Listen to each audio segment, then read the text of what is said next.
So what does it actually mean to act like a man today? I mean, that's a huge question, right? And according to an article by Matt Clark, it seems like there are two completely different roads you can go down.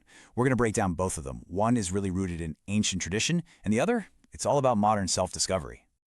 But, before we even get to the answers, we have to talk about the problem. And it's this deep, quiet fear. This feeling of living a life that looks amazing on paper, but on the inside it just feels empty. The author calls this the 10-year regret. So let's just ask it straight up.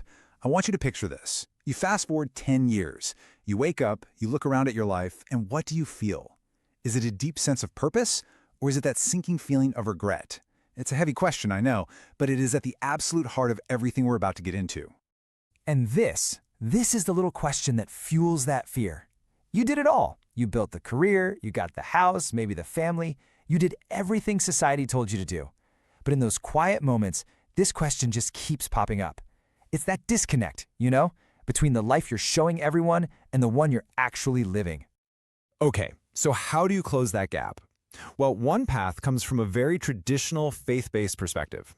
Let's take a look at the framework from Pastor Joby Martin, which is all based on a biblical idea of what it means to be a man. Martin's take on the problem is, well, it's pretty blunt.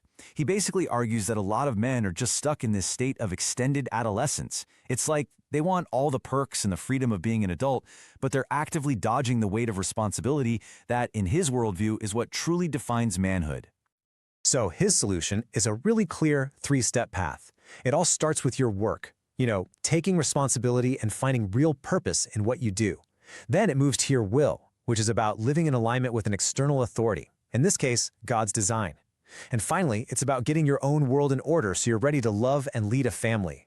The key idea here is that the map is already drawn for you. It's an external framework that you choose to follow. Okay, so that's one path. Now let's pivot and look at a totally different approach. If that first path is about following a map that someone else drew, this is about grabbing a pen and drawing your own. This is the self-led path. And for the author Matt Clark, this whole thing is deeply personal. See, Clark's journey didn't start in a book. It started with that exact same feeling of emptiness we talked about. From the outside looking in, he had it made. But then he had this gut-wrenching realization. His successful career was actually the source of all his unhappiness. His whole identity was wrapped up in being a firefighter. I mean, think about it. It's stable, it's respected, it gave him a clear role in the world. It checked all the external boxes for what a successful man should be doing. But his calling, what he felt pulled to do, was something else entirely, being a coach. Now that's a path with way more uncertainty, a lot less definition, but it felt authentic to who he really was. And that's the core conflict right there, isn't it? A stable, respected identity versus an uncertain but deeply personal calling. So based on his own experience, he developed his own 3 anchors. And it starts with the exact same foundation as Martin's view: take responsibility. But here's where it takes a hard turn.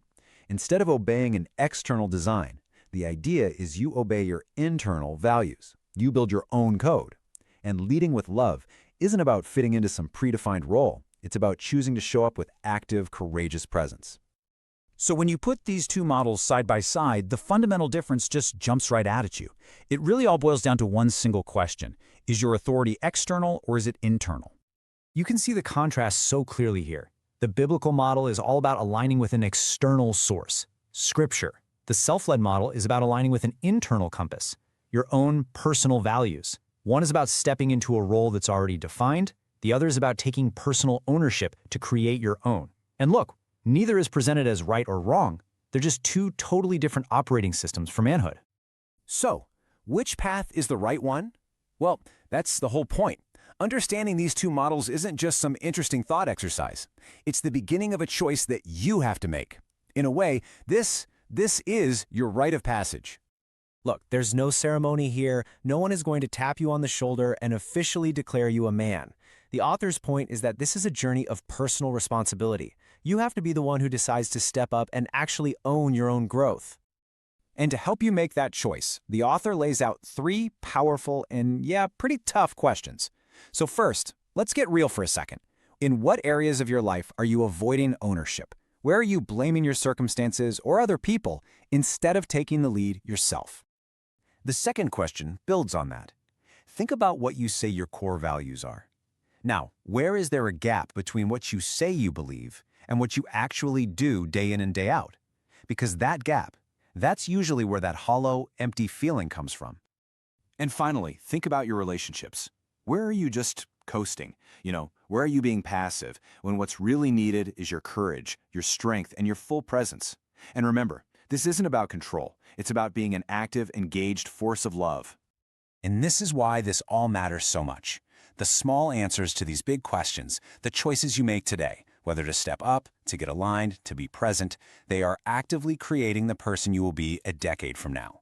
The man you're going to wake up as in 10 years is being built right now. The stakes are just incredibly high.